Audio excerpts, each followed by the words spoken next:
Radio Noida लोकमंच 91.2 FM पर मैं विनोद शर्मा आपका स्वागत करता हूं। हमारा साप्ताहिक कार्यक्रम नोएडा 2021 यानी नोएडा शहर के बनने की कहानी। नोएडा को 45 वर्ष हो चुके हैं और इस शहर को बनाने में कहीं उद्यमी का महत्वपूर्ण भूमिका रही है, कहीं अधिकारियों की भूमिका रही है, कहीं किसानों की रही है और सामाजिक रूप से काम करने वाले लोगों ने इस शहर को रचाया बसाया है।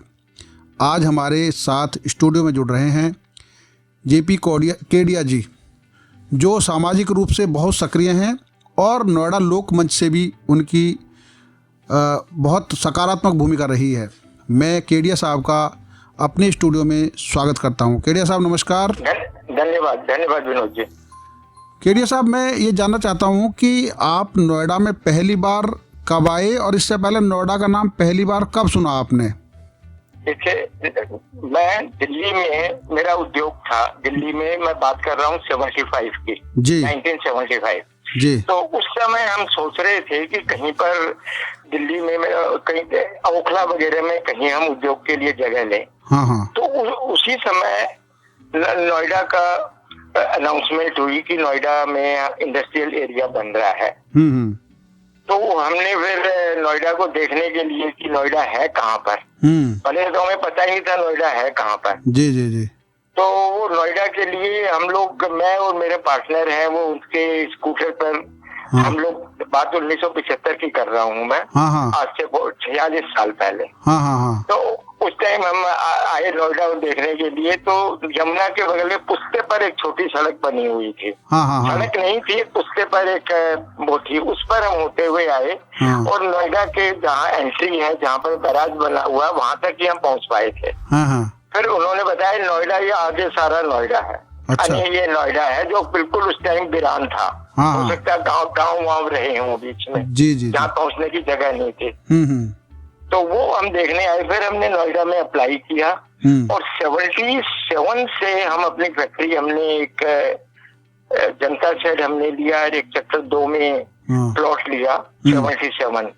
तो फिर 77 से मैं 1977 से मैं यहाँ पर हमारी फैक्ट्री चालू है। और तो तब से मैं नोएडा में हूँ 1977 से। ये तो था हमारे उस टाइम, हम दरियागंज से आते थे और दरियागंज से आके यहाँ काम करके रहते दरियागंज में थे। तो आना जाना कैसे होता था उस समय? आते जाते अपनी एक कार थी, उससे आते थे। कभी किसी ये 2 व्हीलर 3 व्हीलर, उन दिनों नोएडा में आने में कोई प्रॉब्लम नहीं थी, कोई रास्ते में कोई टोल नहीं था, कोई कुछ नहीं था। 3 व्हीलर से आते थे। तो पर आमतौर पर 3 व्हीलर वालों को पता नहीं होता था कि नोएडा है कहाँ पर। तो हम उसको बताते थे पटपड़गंज से आगे जाकर ऐसे जाकर नोएडा आएगा। नोएडा किसी ने उन दिनों दिल्ली में नाम ही नहीं सुना था। तो उन दिनों फिर ऐसे करके आते थे, कभी 3 व्हीलर से आते थे, कभी अपनी कार से आते थे। और उस दिनों नोएडा में अगर किसी को चाय, अगर कोई आ गया तो चाय पीने के लिए भी एक कुछ नहीं था। कुछ नहीं था नोएडा में। हमने अच्छा, जब आपने फैक्ट्री के लिए अलॉटमेंट के लिए एप्लीकेशन दी थी तो ये दिल्ली में दी थी या नोएडा में दी थी? दिल्ली में कहाँ दी थी? अगर नोएडा में तो कोई ऑफिस ही नहीं था। वहाँ नरेंद्र प्लेस में ऑफिस होता था उन दिनों। और एक हिमालय हाउस में एक ऑफिस होता था, नरेंद्र प्लेस में ऑफिस होता, तो वहीं पर ही दी। नोएडा में तो ऑफिस बना ही नहीं था तब तक। तो वहीं एप्लीकेशन दी थी और वहीं से अलॉटमेंट लेटर भी वहीं से आया था। अच्छा। तो शुरू में तो ये उनका ऑफिस उन्होंने बनाया था यहाँ पर, ये जो बराज के पास में ही जगह है, वहां पर उनका ऑफिस बना था। जब एक बार यहाँ पर जब काम शुरू हो गया था 77 तक, वहां उन्होंने ऑफिस बना लिया था। पर 75 से 77 तो दिल्ली में ही ऑफिस था उनका। न्यू दिल्ली हाउस में था, फिर नरेंद्र प्लेस में था, तो दिल्ली में ही था। तो उस समय जो अधिकारियों का व्यवहार, जो किस तरीके से आप लोगों को उन्होंने तैयार किया यहाँ इंडस्ट्री लगने? व्यवहार था साहब, बहुत अच्छा व्यवहार था। और वो लोग दे वांटेड की तो आए। तो हमें, जब मैं आया था यहाँ, मैंने अप्लाई किया प्लॉट के लिए, तो मैं बात करी थी। उन दिनों जो यहाँ के सीईओ थे, मेरा नाम याद नहीं है, ललित जी थे या कौन थे, मेरी उनसे पर्सनल मुलाकात की। उन्होंने मेरे से पर्सनल मुलाकात की। उन्होंने कहा अभी तुम काम करना चाहो तो जनता शेड बना के दे रहे हैं, एक तो तुम ले लो और एक प्लॉट ले लो, प्लॉट में तुम बाद में अपनी बिल्डिंग बना लेना। तो उन्होंने 2 चीजें हमें दी थी उस समय, और विदाउट एनी प्रॉब्लम जस्ट बात की और अलॉट हो गई, ऐसे था उन दिनों। सुशील त्रिपाठी थे उस समय?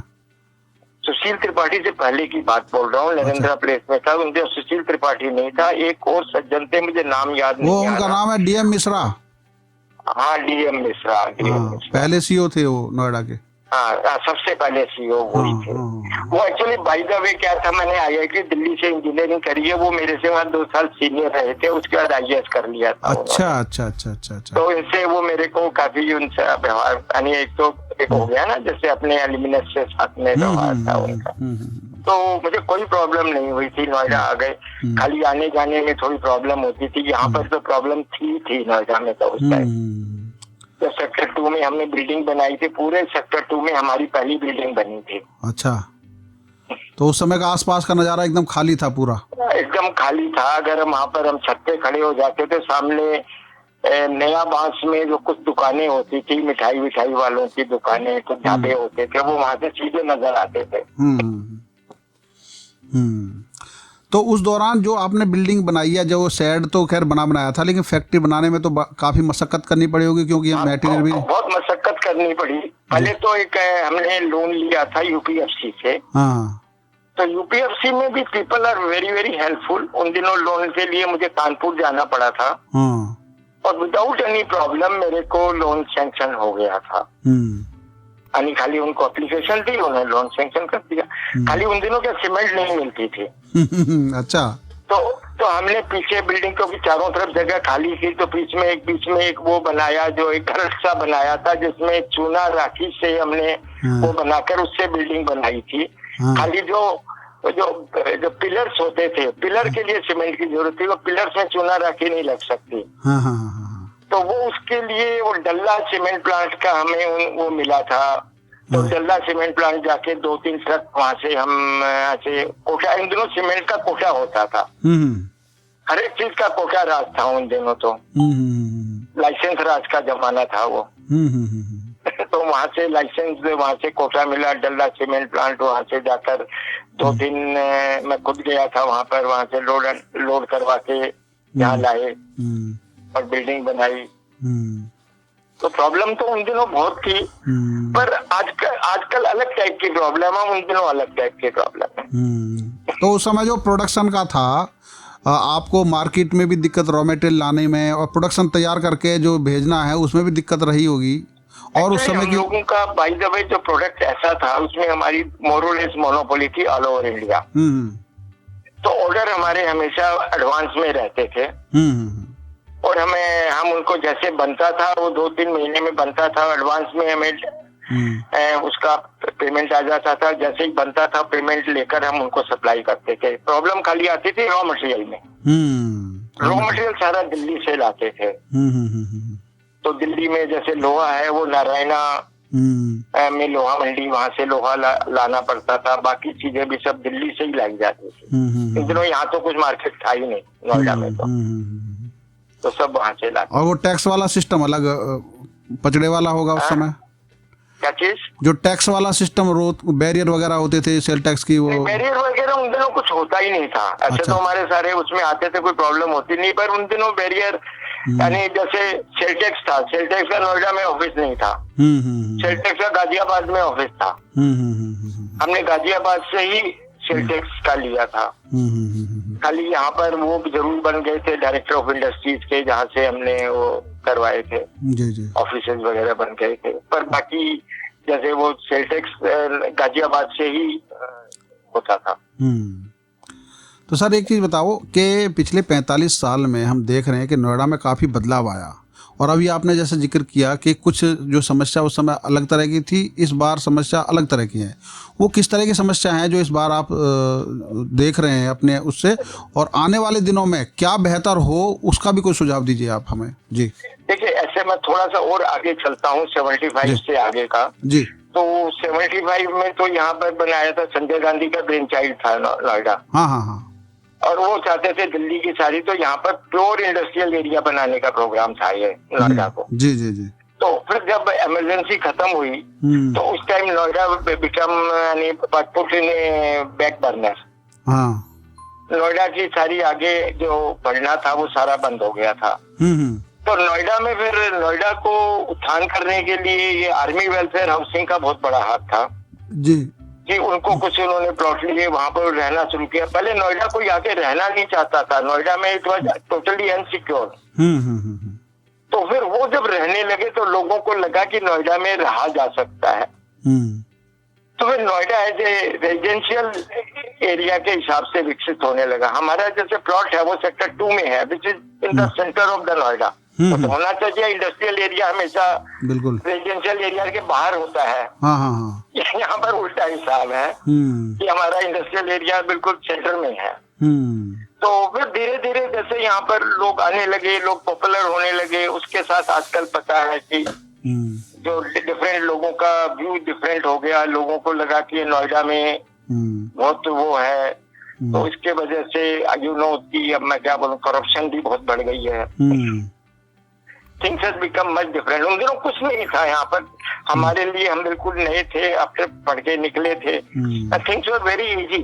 पर अब हम कुछ लगाने लगे तो बहुत problem, you have to face many problem at any face. यानी मैं इंडस्ट्री मैं फैक्ट्री की बात कर रहा हूँ। हाँ नहीं, जैसे अभी बता रहे हैं इजी डूइंग बिजनेस हो गया है, कुछ इस तरह के दावे गवर्नमेंट भी करती है और विभाग भी करते हैं। हो सकता है पहले से, अभी बिकॉज ऑफ द डिजिटाइजेशन वगैरह थिंग्स में have become much simpler than earlier. बीच में तो बहुत ज्यादा प्रॉब्लम बढ़ गई थी। Now things are getting simpler than earlier. ये तो हो गया हमारा इंडस्ट्रियल का अनुभव। फिर आया जब मैं 91 में I started living in Noida. 76 से 91 में दिल्ली से ही आता था। काफी लंबा टाइम लिया आपने यहाँ आने में। क्योंकि उससे पहले तो यहाँ पर रहने का लगता ही नहीं था कि यहाँ रहा जा सकता है। जी। तो 91 में लगा कि यहाँ रहा जा सकता है। तो 91 रादर 92 से मैं नोएडा में रह रहा हूँ। तो यहाँ आके मैं जहाँ तक सोशल आई ज्वाइंट राजस्थान कल्याण परिषद। जी जी जी जी। जिसमें हमारा था कि राजस्थान के प्रवासियों के लिए हमने एक मंच बनाया था कि उनके हमारे राजस्थान के कल्चर पर हम प्रोग्राम करते थे, बच्चों के, तो वो करते थे। साथ ही नोएडा लोक मंच में महेश सक्सेना जी जब चालू किया था, शुरू में ही उन्होंने मेरे को अपने राजस्थान कल्याण परिषद के बाद में उन्होंने कहा आप हमारे साथ जुड़े। तो मैं शुरू से ही उनके साथ, जब ये लोक मंच का नींव रखी जा रही थी, तब से मैं महेश सक्सेना जी के साथ मैं आ गया था। मैं तो तब से जो मेरे से हो सकता है समाज के लिए वो मैं कर रहा हूँ। केडिया साहब, आपके दिमाग में भी ये बात आती होंगी कि नोएडा शहर को प्लानिंग में भी कहीं ना कहीं थोड़ी बहुत चूक हुई है, और अब जो आने वाले दिनों में जो हाई राइज बिल्डिंगें बनी हैं उनको लेकर बहुत सारे लोग सवाल उठाते हैं कि जनसंख्या इतनी ज़्यादा हो गई है कि वो प्लान शहर जिसका प्लान किया गया था वो कहीं ना कहीं भटक गया है। तो आपकी नज़र में क्या बेहतर होना चाहिए? अभी भी समय है कि जिससे नोएडा को और बेस्ट किया जा सकता है।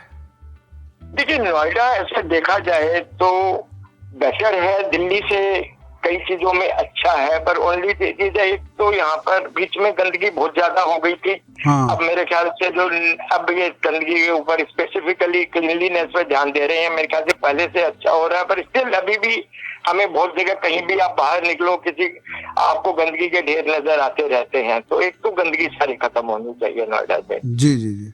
जो आई थिंक मेरे ख्याल से जो हमारी जो सीईओ है वो इसकी तरफ ध्यान दे रही है, पर फिर भी अभी भी lot has to be done for this.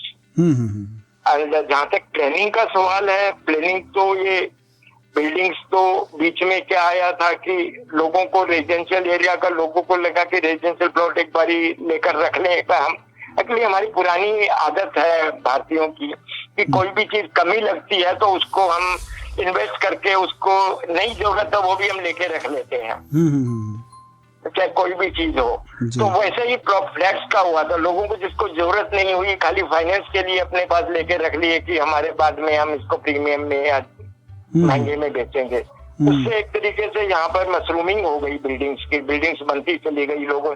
फिर जब मार्केट डाउन हुआ, जब उनकी बिक्री कम हुई, तो चारों तरफ बिल्डिंगें तो बनी हुई है पर वो खाली बहुत फ्लैट्स पड़े हुए हैं, उनमें कोई लेने वाला नहीं है। सारा real estate has gone down because लोगों ने बहुत ज्यादा लगा था कि लोग यहाँ बहुत आएंगे, और लोग आएंगे कहाँ से, किसके पास इतने पैसे होंगे कि सारे फ्लैट बिक जाए उनके। ठीक बात है। तो ये प्रॉब्लम है। तो ये प्रॉब्लम धीरे धीरे इनको चाहिए कि अभी भी नई सेक्टर डेवलप हो रहे हैं। मेरे ख्याल से जब तक पुराने सेक्टर्स में जो बिल्डिंग्स बनी है, जो बहुत हाई राइज बिल्डिंग है, अभी कल ही सुप्रीम कोर्ट ने 2 दिन पहले ही दिया कि इन 2 बिल्डिंग को गिरा दो। तो वैसे ही जो जितनी बिल्डिंग बनी है, पहले जब तक कि उन पर ज्यादा लोग आ जाए नहीं, तब तक नए सेक्टर्स हमें अभी डेवलप नहीं करने चाहिए। पुराने सेक्टर्स में ही क्लीनलीनेस बेटर करें, उनको सारे कनेक्टिविटी बेटर करें। अभी भी कनेक्टिविटी बहुत अच्छी नहीं है। कनेक्टिविटी में यानी जो यहाँ की जो लोकल कन्वेंस है, तो ज्यादातर तो सब लोग ये 3 व्हीलर टाइप जैसे बहुत सारे लोग बैठे रहते हैं, वही चलता है कनेक्टिविटी के नाम से। यहाँ पर लोकल जो बसेज वगैरह है प्रॉपर जो चलनी चाहिए, वो अभी यहाँ नहीं चल रही है। वो चलनी चाहिए यहाँ। जब भी बाहर से कोई आदमी आता है, वो जब मेट्रो से नीचे उतरता है तो फिर उसे आगे के लिए कन्वेंस उस हिसाब का नहीं मिल पाता जिस तरह के मेट्रो में बैठ कर आता है। बिल्कुल बिल्कुल ठीक बात बोल रहे हैं आप। आगे से वो होम कनेक्शन नहीं है मेट्रो से वहां तक। हर एक से जगह मैं देखता हूँ वो देशों में, अगर मैं कई बार गया, मैंने मास्टर्स ऑफ इंजीनियरिंग भी 71 में कनाडा से की थी, वहां भी उन दिनों मेट्रो थी। मेट्रो से जैसे ही उतरे उसी टिकट से आपको नीचे बस, वहां बाहर बस मिल जाती थी, उसको सब तरफ जाने की बस मिलती थी। किसी भी बस में बैठ जाइए जो आपकी तरफ जा रही थी, आपके घर के पास वो उतार देती थी आपको। वो चीज यहाँ पर नहीं आई है। मतलब कुल मिला के लास्ट माइल कनेक्टिविटी की जरूरत है इस समय शहर में, बहुत जरूरत है। फर्स्ट माइल कनेक्टिविटी मेट्रो के बाद, और बाकी इंटरनेट। अगर मेरे को सेक्टर 150 जाना है, मुझे अपने 18-19 सेक्टर से, तो मेरे पास कोई जगह चीज मिलती नहीं है। या तो मैं ये कोई आजकल ये उसी का फायदा है कि ये जो आजकल ओला या उबर चलती है, परंतु एवरीबॉडी कांट अफोर्ड ओला उबर। बिल्कुल बिल्कुल बिल्कुल। एक आम आदमी के लिए भी एक वो रहना चाहिए कि वो कनेक्टिविटी सारे सेक्टर्स में आपस में इस तरीके से एक जाल बिछना चाहिए बसेस का, कि कहीं से भी आपको कहीं जाना हो तो उसके लिए ज्यादा से ज्यादा 1 या 2 बस बदल के वहां पहुंच सके आप। बिल्कुल बिल्कुल। यानी जैसे एक लाइन में एक बस चल रही है, उसके पर्पेंडिकुलर दूसरी बस चल रही है, जहाँ भी आपको उतरना हो, जहाँ पर क्रॉसिंग है वहां उतर के दूसरी बस लीजिए, चले जाइए अपने यहाँ पर। इस टाइप का सिस्टम होना चाहिए, वो है नहीं, बिल्कुल भी नहीं है यहाँ पर। ठीक बात, ठीक बात। एक आखिरी सवाल अब सर, कि आप बहुत सजग नागरिक के रूप में नोएडा को देख रहे हैं। ये शहर 2 नदियों के बीच में बसा है, एक तरफ यमुना नदी है, एक तरफ हिंडन नदी है। इन दोनों नदियों के बचाने के लिए क्या किया जाए, ये भी आपसे मैं पूछना चाहता हूँ। देखिए, यमुना नदी के लिए मेरा तो सोचना ये है कि यमुना नदी से बीच में, हमारे शहर के बीच में, ऐसे आप सोचे कि बाढ़ अगर आ जाए तो क्या हो, आप यही कहना चाहते हैं ना। तो मेरे ख्याल से तो अभी पॉल्यूशन काफी बीच में गैप है। नहीं, मेरा मानना है नदियां प्रदूषित हो चुकी हैं, और जो साफ सुथरी नदियां थी, नदियों को तो प्रदूषण से रोकने के लिए एक अलग चीज हो गई कि नदियों का प्रदूषण के लिए सबसे पहले तो नदियों में बात हो रही है कि अगर आप लंदन जाए, लंदन में बीच में एक वो रिवर बहती है, उसमें इतना साफ पानी है क्योंकि वहां पर नदियों में लोग गंदा नाला नहीं डालते। यहाँ नदियों में गंदा नाला डाला जाता है। यहाँ पर गंदे नालों को पहले उसका प्रोसेस करना चाहिए, उसे साफ करके फिर नदियों में डाला जाना चाहिए। तो वो यहाँ नहीं है। जब तक कि वो आप नहीं होगा, नदियों को साफ कर ही नहीं सकते। नदियों को ऊपर से साफ करके काम नहीं होगा। उसमें जब इनपुट उसमें गंदगी सी होगी तो आप कहाँ तक साफ करेंगे। बिल्कुल बिल्कुल। जो भी नाले नलियों में पड़ते हैं, वो सारे नाले पहले साफ होने चाहिए, पहले उनका पानी साफ होना चाहिए, तभी वो नदियों में पड़ने चाहिए। ऐसे नदियों में पड़ने नहीं चाहिए। जी जी जी जी। वो जो यहाँ पर पड़ते हैं, बिल्कुल।